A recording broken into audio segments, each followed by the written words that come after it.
njoo Bwana utuokoe. Makala ya Majilio, siku ya 17 katika mwaka huu wa kanisa, mwaka A. Safari ya toba, matumaini na utiifu wa kweli.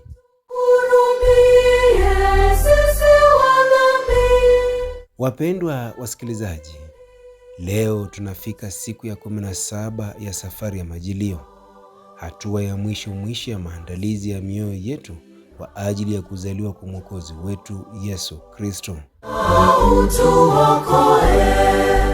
Tukiwa karibu na pango la Bethlehemu, Mama Kanisa anatualika tusimame kwa uaminifu mbele ya neno, tukubali nuru yake ichunguze mioyo yetu na kutualika katika toba ya kweli, utiifu wa ndani na matumaini yanayozaliwa upya. Njia ya uwingu haipitiki. Masomo ya leo yanazungumza kwa sauti moja. Mungu hathamini maneno matupu, bali moyo unaobadilika na matendo yanayofuata. Njoo kwetu Masiha.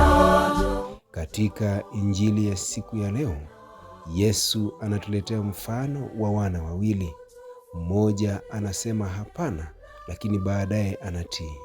Mwingine anasema ndiyo, lakini hatendi chochote. Hapa Yesu anatugusa moja kwa moja katika dhamiri zetu. Anatukumbusha kuwa ufalme wa Mungu haujengwi kwa maneno matamu, bali kwa toba inayozalisha matendo. Wakusanya ushuru na kahaba walitangulia kuingia katika ufalme kwa sababu walimsikia Yohana Mbatizaji na wakabadilika.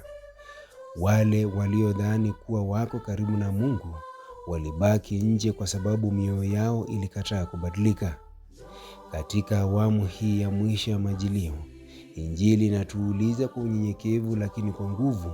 Je, sisi ni wale wanaosema ndiyo kwa midomo tu, au ni wale wanaoruhusu toba ibadilishe mienendo, mahusiano na mwelekeo wa maisha?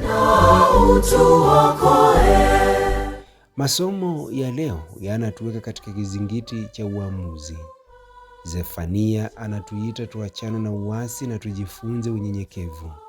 Zaburi inatuhimiza tumtegemee Bwana kwa moyo wote, na Yesu anatufundisha kuwa utiifu wa kweli unaonekana katika matendo.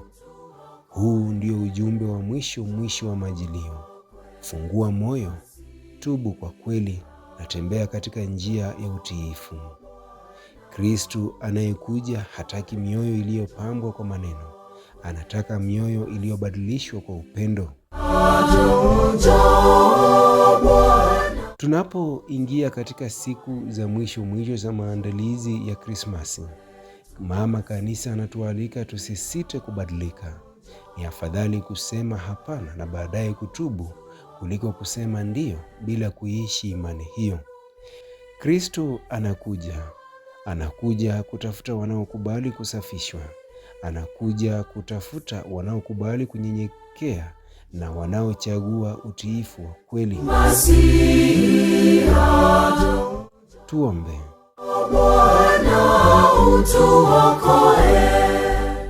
Ee Mungu wa rehema na tumaini, tunapokaribia kuzaliwa kwa mwanao mpendwa, tunaomba utupe moyo mpya na roho mpya.